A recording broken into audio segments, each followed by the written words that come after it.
तर मनोज जरांगे पाटील यांच्याशी थोड्या वेळापूर्वी आम्ही ही चर्चा केलेली होती। आता आपल्यासोबत लाईव्ह आहेत राज्याचे अर्थ आणि कृषी राज्यमंत्री आशिष जयस्वालजी। त्यांच्यासोबत चर्चा करण्यासाठी आपण गेस्ट सेंटरला जाऊया। आशिष जयस्वालजी, आपलं स्वागत आहे गेस्ट सेंटरमध्ये एबीपी माझाच्या। आता आम्ही मनोज जरांगे यांच्याशी केलेली चर्चा सुद्धा प्रेक्षकांना दाखवलेली आहे आणि आज सुद्धा आपल्याला माहिती आहे की त्यांनी अत्यंत कडक शब्दामध्ये टीका केलेली आहे। त्यांनी असं म्हटलंय की जो निर्णय सरकारने परवा घेतलेला आहे, माफ करा, काल घेतलेला आहे कर्जमाफीच्या संदर्भातला, तो शेतकऱ्यांची शुद्ध फसवणूक आहे। आपली त्यावर प्रतिक्रिया।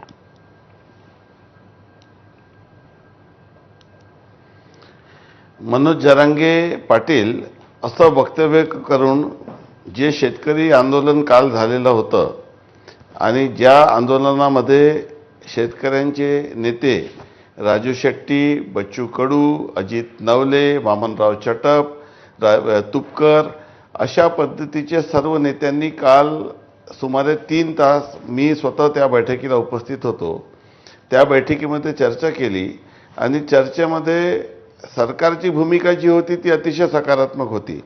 मी स्वतः आंदोलनस्थळी गेलो, माझे सहकारी राज्यमंत्री पंकज भोर यांच्यासोबत जाऊन मी त्यांना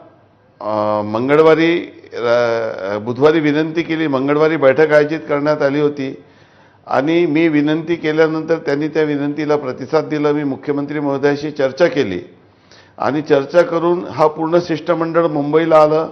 सह्याद्री अतिथीगृहामध्ये तडकाफडकी बैठक आयोजित करण्यात आली।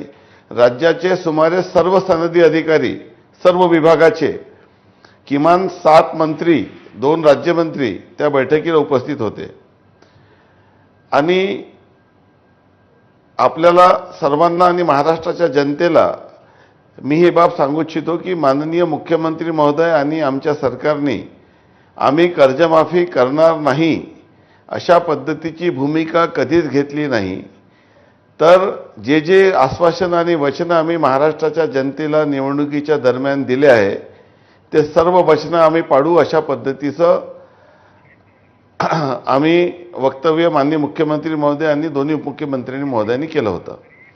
आता जरांगे पाटील साहेब यांच्या तोंडून कधीही चांगलं वक्तव्य येऊ शकत नाही, कारण की ते पूर्वग्रह दूषित आहे आणि ते सातत्याने चांगलं काम केलं तरी सरकारवर ते टीकाच करणार आहे।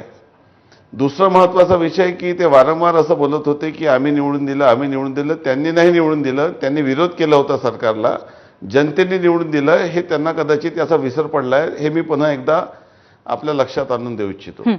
असं वक्तव्य करून जरांगे पाटील साहेब त्या शेतकरी नेत्यांची, ज्यांनी मुख्यमंत्री महोदयाशी चर्चा केली, त्यांची थट्टा करत आहे, त्यांच्या संदर्भामध्ये चुकीचं वातावरण पसरवत आहे। त्यांना कदाचित या आंदोलनाची अशी सांगता होईल असं त्यांना अपेक्षित नव्हतं आणि म्हणून कदाचित ते अशा पद्धतीचं वक्तव्य करत असतील। त्यामुळे त्यांनी अशा पद्धतीचं वक्तव्य करणं, एका बाजूनी शेतकरी मोर्चा काढला, नंतर आज बच्चू कडू आणि त्यांचे सर्व सहकारी तिथे आल्यानंतर त्यांनी उत्साह केला आणि वर्तमानपत्रामध्ये आणि इलेक्ट्रॉनिक मीडियामध्ये बातमी येत आहे की बच्चू कडू यांच्या आंदोलनाची सांगता झाली, यशस्वी सांगता झाली। वस्तुस्थिती काय? वस्तुस्थिती अशी नाही आहे। वस्तुस्थिती अशी आहे की आम्ही आमच्या नियोजित कार्यक्रमानुसार, जसं आम्ही दिव्यांगाचं अनुदान 2,500 केलं, तसं टप्प्याटप्प्याने आम्ही आपल्या सर्व विकासाचे वचनं आम्ही पूर्ण करणार आहोत आणि आम्ही काही शेतकऱ्यांचं आंदोलन झालं म्हणून हे काही निर्णय घेतला ही बाब देखील वस्तुस्थितीवर आधारित नाही।